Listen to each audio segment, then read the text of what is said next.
ஆண்டவரும் அறிமுரட்சருமாகிய இயேசு கிறிஸ்துவின் இனிதான நாமத்தில் உங்கள் ஒவ்வொருவரையும் வாழ்த்துகின்றேன். இந்த மாதம் முழுவதும் ஆண்டவர் உங்களை பாதுகாத்து பராமரித்து வழிநடத்துவாராக.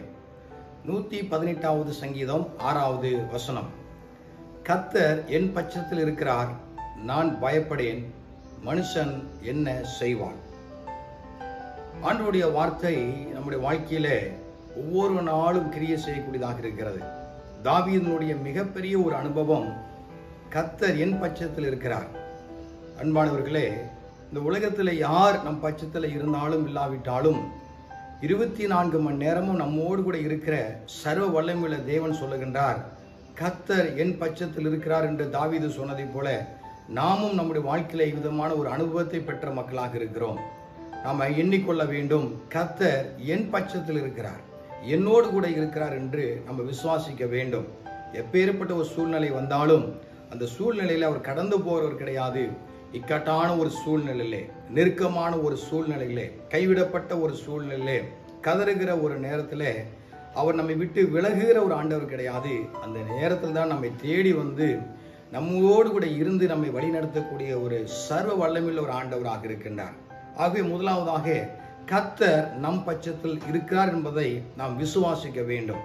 விசுவாசிப்பதற்கு ஏதுவில்லாதிருந்தாலும் நாம் கர்த்தர் என் பட்சத்தில் இருக்கிறார் என்பதை நாம் முழு மனதோடு கூட நாம் விசுவாசிக்க வேண்டும். முதலாவது, கர்த்தர் என் பட்சத்தில் இருக்கிறார்.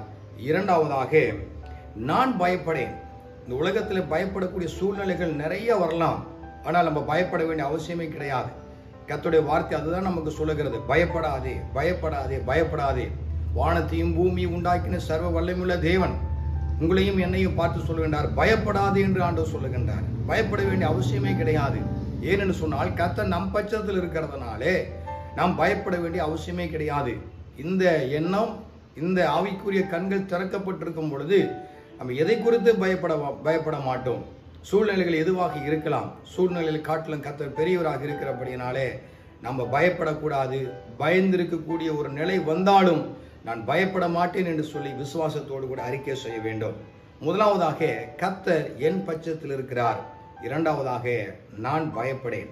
மூன்றாவதாக, மனுஷன் எனக்கு என்ன செய்வான்? மனுஷன் எனக்கு என்ன செய்வான் அப்படிங்கிறத நாம் யோசிப்பதை காட்டிலும் சிந்திப்பதை காட்டிலும் கர்த்தர் நமக்கு செய்த காரியங்களை நாம் யோசித்து பார்க்க வேண்டும். மனிதர்கள் நமக்கு விரோதமாக என்ன காரியங்கள் வேணாலும் செய்யலாம், ஆனால் நமக்கு அது வாய்க்காது. ஏனென்று சொன்னால் உனக்கு விரோதமாய் உருவாக்கப்படுகிற எந்த ஆயுதமும் வாய்க்காதே போகும். ஆகவே தேவனுடைய வார்த்தை சொல்லுகிறது, மனுஷன் எனக்கு என்ன செய்வான்? தேவன் செய்ததை நம்ம பார்க்க வேண்டும். கல்வாரி சிலுவையிலே நமக்காக ஜீவனையே கொடுத்தவர், அதை நம்ம பார்க்க வேண்டும். நமக்காக மரணத்தை ருசி பார்த்தவர், நமக்காக எல்லாவற்றையும் செய்து முடித்து இன்றைக்கு சிங்காசனத்தில் உட்கார்ந்து கொண்டிருக்கின்றார். அப்பேற்பட்ட பாக்கியத்தை நம்ம பார்க்கின்றோம். அவரோடு கூட நாமும் உட்கார வைக்கப்பட்டிருக்கின்றோம். ஆகவே மனுஷன் என்ன செய்வான், என்ன செய்கிறார்கள், எனக்கு என்ன செய்திருக்கிறார்கள் என்பதை காட்டிலும் கர்த்தர் எனக்கு என்ன செய்தார் என்பதை நம்ம யோசித்து பார்க்கும்போது இந்த மனுஷன் செய்யக்கூடிய காரியங்களாம் நமக்கு ஒரு பெரிதாக எண்ணாது. ஆகவே தேவனுடைய கிரியைகளை பார்க்க வேண்டும். மனுஷன் எனக்கு என்ன செய்வான் என்பதை காட்டிலும் கர்த்தர் எனக்கு என்ன செய்தார் என்பதை நம்ம யோசித்து பார்க்கும்போது இந்த உலகத்துக்குரிய ஆசீர்வாதங்களையும் உன்னதத்துக்குரிய ஆசீர்வாதங்களையும் நம்ம பெற்று வாழ முடியும். ஆகவே கர்த்தர் உங்களுடைய பட்சத்தில் இருக்கின்றார். நீங்கள் பயப்படாதிருங்கள். மனுஷன் உங்களுக்கு எந்த காரியத்தையும் செய்ய முடியாது. கர்த்தர் உங்களுக்காக செய்த காரியத்தை தியானித்து பாருங்கள். ஜீவனை கொடுத்தவர், தாயின் கருவில் இந்த நாள் வரைக்கும் ஆண்டவர் உங்களை கரங்களில் ஏந்தி பாதுகாத்து வந்த ஆண்டவர் இனிமேல் நடத்துவார்.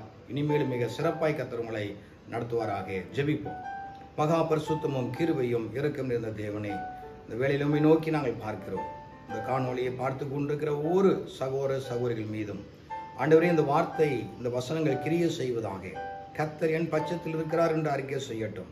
நான் பயப்பட மாட்டேன் என்று அறிக்கை செய்யட்டும். மனுஷன் எனக்கு என்ன செய்ய முடியும் என்பதை அவர்கள் யோசித்து பார்க்கட்டும். கர்த்தர் செய்ததை நினைத்து பார்க்கட்டும். கர்த்தாவே, சுகமும் பலனும் ஆரோக்கியமும் நீடிய வாழ்வும் அருமையான மக்களுடைய வாழ்க்கையில் உண்டாகட்டும். இயேசு கிறிஸ்துவின் நாமத்தினாலே ஜெபிக்கிறோம் நல்ல பிதாவே, ஆமென். God bless you. கர்த்தர் உங்களை ஆசீர்வதிப்பாராக. ஆமென்.